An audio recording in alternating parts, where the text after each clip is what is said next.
TV5 యజమాని, మరి అంతేకాకుండా టీటీడీ చైర్మన్ గారు. ఏం సార్ చైర్మన్ గారు ఈరోజు టీటీడీ నుంచి కంప్లైంట్ చేసి మాధురి మీద, తనుజ మీద కేసు పెట్టాలని ఆదేశించారట. మరి మీరు చేసిన దానికి ఏం చేయాలి? మీరు చేసిన పనికి ఆ వీడియోలో ఏ తప్పు లేదు, నాకు ఏ తప్పు కనిపించట్లేదు అంటున్నారు కదా. వీడియో చూశాను, ఏదైతే మేము తనుజ చేత ఆ కేక్ కట్ చేయించాము పుట్టినరోజు సందర్భంగా, ఎగ్లెస్ కేక్ని, గుడ్డు వాడనటువంటి ఆ కేక్ని ఏదైతే కట్ చేయించామో అది కూడా నేను చెక్ చేశాను. అందులో నాకు కూడా ఏ తప్పు కనిపించలేదే.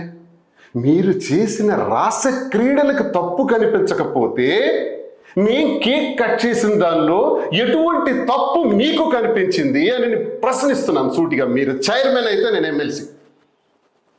చైర్మన్ హోదాలో మీరు సమాధానం చెప్పారు, ఎమ్మెల్సీ హోదాలో నేను మీకు అడుగుతున్నాను, నా తప్పేంటి? కట్ చేయాలన్నటువంటి విషయం, కట్ చేయకూడదన్నటువంటి విషయం మాకు తెలియదు. ఓకే, తెలియక జరిగింది. ఆ స్వామివారికి మేము తెలియక, ఇలాంటి నిబంధన ఒకవేళ ఉండుంటే తెలియక జరిగిందని స్వామివారిని మేము వేడుకుంటాం ఒక భక్తుడిగా. అది ఎగ్లెస్ కేకు అని కూడా క్లారిటీగా చెప్తున్నాం. దానికి రసీదు ఉంది, షాప్ కూడా ఉంది, మేము పే చేసిన అమౌంట్ కూడా 1100 రూపాయలు ఉంది. కేవలం మీ రాస క్రీడల్ని డైవర్ట్ చేయడానికి, డైవర్షన్ పాలిటిక్స్ బాగా అలవాటు కదా, అది డైవర్ట్ చేయడానికి ఈరోజు మా విషయాన్ని తెర మీదకి తీసుకొచ్చి మళ్ళీ రెండో కేసు, మళ్ళీ అరెస్ట్ చేస్తాం. చేయండి. ఈ కేసులు, అరెస్టులు ఇవన్నీ భయపడే బాడీస్ కావు ఇవి.